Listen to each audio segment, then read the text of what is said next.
والدین اللہ تعالیٰ کی بہت بڑی نعمت ہوتے ہیں۔ جن کے حیات ہیں ان سے دعائیں لیجئے اور جن کے نہیں ہیں ان کے لیے دعائیں کیجئے۔ بسم اللہ الرحمن الرحیم۔ السلام علیکم جی، کیسے ہیں آپ سب؟ امید ہے آپ سب بالکل ٹھیک ٹھاک ہوں گے اور جہاں پہ بھی ہوں گے خوش و خرم ہوں گے، اور اگر نہیں ہیں تو خوش رہنا سیکھیے۔ زندگی بہت خوبصورت ہے اور اسے مزید خوبصورت بنائیے۔ آج آپ کے ساتھ ایک ایسا ہی واقعہ بیان کرنے جا رہی ہوں کہ جس سے والدین، خاص طور پر ایک ماں کی اہمیت کا اندازہ ہوتا ہے۔ سو موو آن یور اسٹوری۔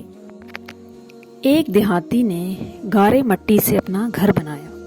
گھر میں اس نے چھوٹی سی 7 مسلوں کی مسجد بھی بنا دی، کیونکہ اس کے 7 بیٹے تھے۔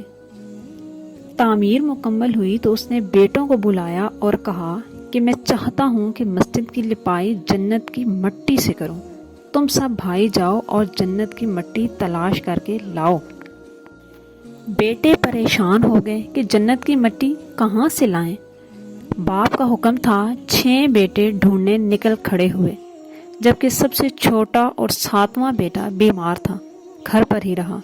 بھائی شام کو تھکے ہارے خالی ہاتھ گھر لوٹے تو کیا دیکھتے ہیں، چھوٹا بھائی بوری میں مٹی بھر کے بیٹھا ہے۔ باپ نے پوچھا، بیٹے گھر بیٹھے تجھے جنت کی مٹی کہاں سے مل گئی؟ تو ذرا غور سے سنیے گا۔ بیٹے نے کہا، سارا دن ماں کے پیچھے پیچھے پھرتا رہا، جہاں جہاں وہ قدم رکھتی تھی وہاں وہاں سے مٹی اٹھا اٹھا کر جمع کرتا رہا۔ یہ وہی مٹی ہے۔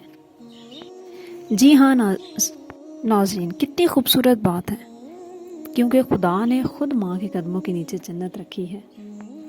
اس لیے جن کی مائیں حیات ہیں ان کی خدمت کیجئے، دعائیں لیجئے اور زندگی سنواریے۔ اسی نیک پیغام کے ساتھ اپنی ویڈیوز کو اینڈ کرتے ہیں، اور دعا میں یاد رکھیے گا اور میرے چینل کو ضرور سبسکرائب کیجئے گا۔ اللہ حافظ۔